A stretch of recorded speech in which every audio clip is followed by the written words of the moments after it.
الذي في آخر المطاف له الاختيار بين أن يبيع صوته أو أن لا يبيعه.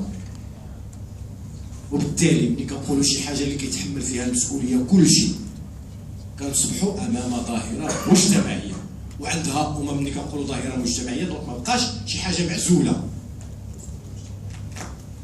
وهذا الشيء هذا ما يمكنش التصدي له. هذا بين قوسين نزاهة الانتخابات هي مسألة نسبية، بمعنى آخر نحن في المغرب في 2015 ماشي حنا هما فرنسا ولا السويد ولا النمسا ولا بريطانيا ولا إثيوبيا، حنا هما المغرب. والانتخابات 2015 كانت أجود من حيث الترسانة القانونية وغيرها، ومن حيث حتى الممارسات بالنسبة ل 2011 وبالنسبة ل 2009 وبالنسبة ل 2007 وبالنسبة ل 2002 و2003 وبالنسبة للانتخابات الصناديق برمتها. وتزور الانتخابات جملة وتفصيلا أرقاما وعددا وأسماء. نحن في إطار مسار ديمقراطي فيه المد، راه ماشي هو المطالبة، ماشي هو الجلوس في كرسي وأن أطالب. جيمس بروت هذا واحد الشيوعي أمريكي في الخمسينات شنو قال؟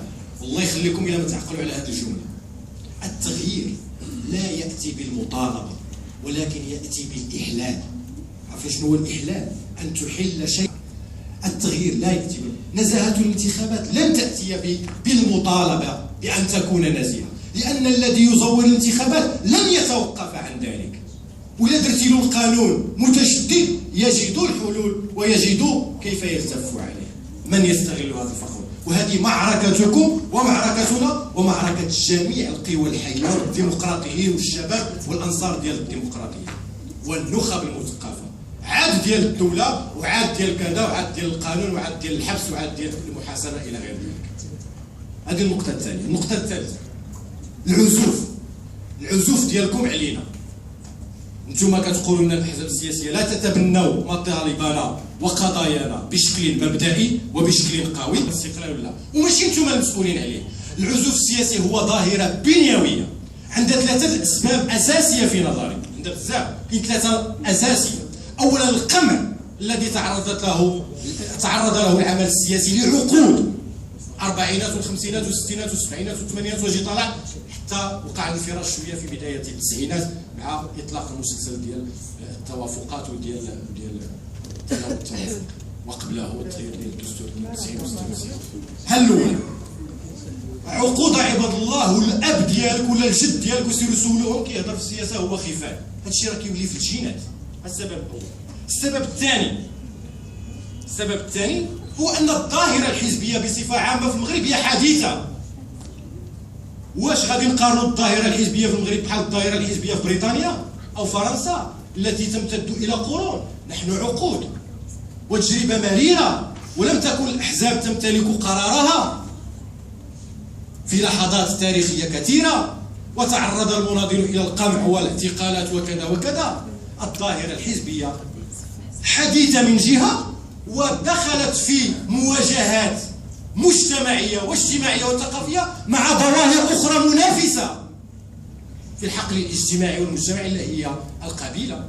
الظاهرة الحزبية منافسة لظاهرة القبيلة، ويظهر ذلك في كل انتخابات.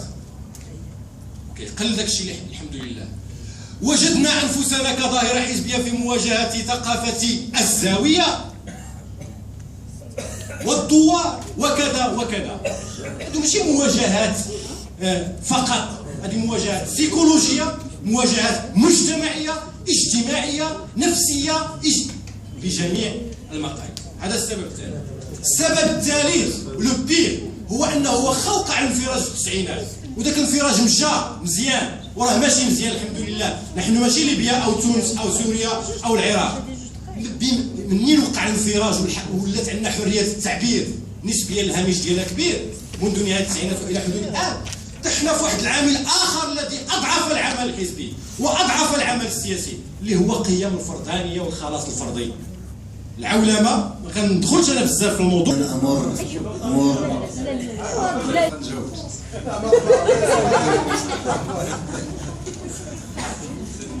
كون ما كانش سميتك ابو الرجال ما نجاوبش، ولكن غنجاوب. كون ما كان سميت طاهر ما نطلع لك الصوت.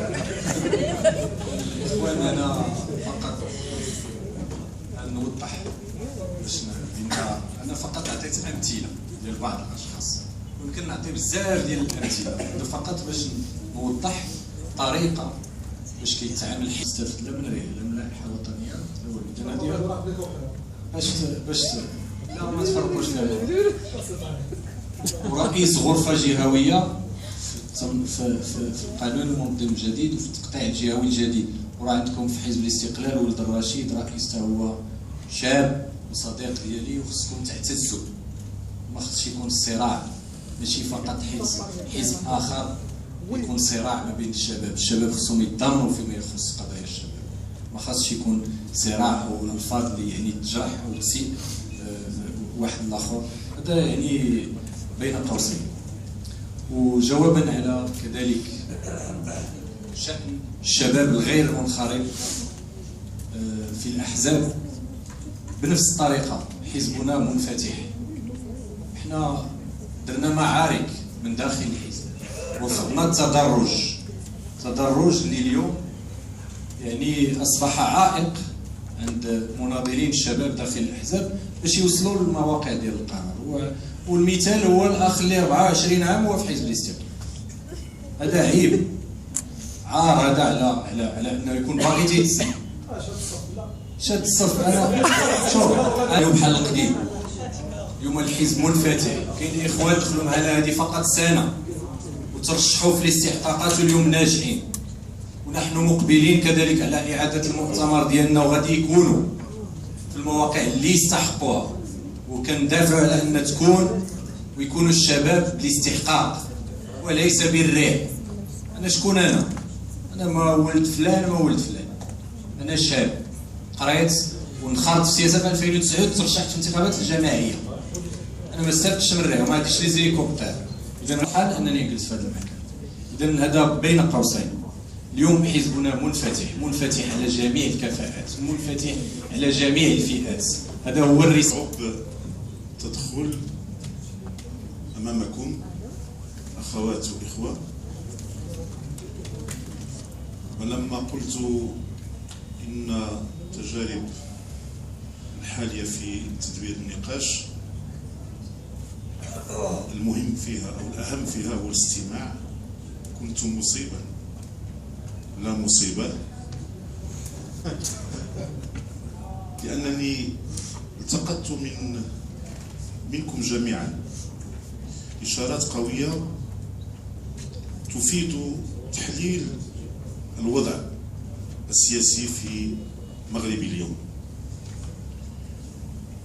واسمحوا لي كذلك قبل أن أحاول الإجابة على بعض مما طرح أن ألتزم أمامكم في لقاء آخر بحضور الأستاذ دريس جقر الكاتب الأول للاتحاد الاشتراكي معكم. هذا التزام لم يحضر اليوم، ولكن ألتزم أمامكم في ما يأتي من الأيام لمناقشة ما ترونه مناسبا في إطار السياسات العامة والشباب، أن يحضر معكم الأمين العام حتى لا تبقى في نفوسكم شيء من حتى بقدر ما أحيي الشباب. ولذلك قدمت بعضا من السيرة الذاتية على الطريقة الأمريكية، لأن الذي يتكلم يجب أن يعرفه الآخر. حينما قلت لكم أنا أستاذ جامعي ولم أقل لكم شيء، أنني الكاتب العام السابق للنقابة الوطنية للتعليم العالي، وأنا أعرف جيدا ملف التعليم العالي في المغرب بشقه الجامعي وبشقه الطبي والصحي. هذه الحكومة ماضية إلى آخر يوم من أيامها في خوصصة قطاع التعليم العالي وقطاع الصحة، لذلك لا يجب أن نغالط بعضنا البعض. تأسيس كلية الطب الصحة في الدار البيضاء هو خوصصة للقطاع، تأسيس إعطاء المعادلة لمعهد هو خوصصة للقطاع، وإضافات أخرى ليس المجال الآن لذكرها. هذا اختيار لهذه الحكومة يشارك فيه أحزاب أربعة لهم مبرراتهم، لكن القرار المتفق عليه هو أن التعليم اليوم العمومي غير قادر على تكوين المغربي، لذلك الخوصصة هي الحل. هذا قرار أعتبره شخصيا خطير، لا في تسويقه، إنه أنا لست ضد الخوصصة حتى لا يسجل علي هذا الأمر، أنا لست ضد الخوصصة، لكن طريقة تسويق الموضوع فيه نقاش. تدليس. قضية البازار السياسي الذي تحدث عنه الصديق، أنا شخصيا بدون عتاب، يعني خليها بلاش عتاب بطريقة، لكن أقولها لك، حين تكون تسوق للا سياسة في العمل فإنك تغامر بنفسك وتغامر ببلدك. التسويق للا سياسة أخطر من التسويق للسياسة. التسويق للا سياسة هو أخطر من التسويق للسياسة، لأن الذي يحصل وحين يبتعد الشاب اليوم في المغرب، كم من منخرطين الأحزاب السياسية، المصيبة عندنا 36 حزب. من هنا أتفق معك أن هناك بازار سياسي، والمغرب، وأنا صرحت بهذا الأمر في حوارات سابقة، المغرب لا يحتاج 36 حزب في المغرب. اليوم هناك 36 حزب، هناك 75 تنسيقية ونقابة في التعليم المدرسي، التربية الوطنية، وهناك متعدد. هذا بازار من هذا المنظور. لكن أنا أطلب منكم جميعا أخواتي إخواني أن تشجعوا الناس على الانخراط. الأحزاب، أنا حزبي الاتحاد الاشتراكي ما فيهش الملائكة، فيه الناس مزيانين وفيه الخايبين، ولك أن تختار، لأنه الحزب هو مجتمع صغير، ما كاينش حزب فيه الملائكة في العالم، لك أن تختار مع من تشتغل. والنضال يكون دائما من الداخل وليس من الخارج، والنضال لا يقبل الفراغ، والكرسي الفارغ صاحب الكرسي الفارغ ليس له الحق في الاحتجاج وفي قول رأيه. وهذا أمر أكدته خطابات جلالة الملك في عدة مناسبات، لأنه الذي يغيب حقه في قول رأيه والتعبير عن قراراته. نقطة أخرى رجاء مسلم، هو الأحزاب، ليس من دور الأحزاب وضع استراتيجيات وبرامج، خصوصا الأحزاب التي تكون في المعارضة. أحزاب المعارضة ليس دورها تقديم البرامج والبدائل.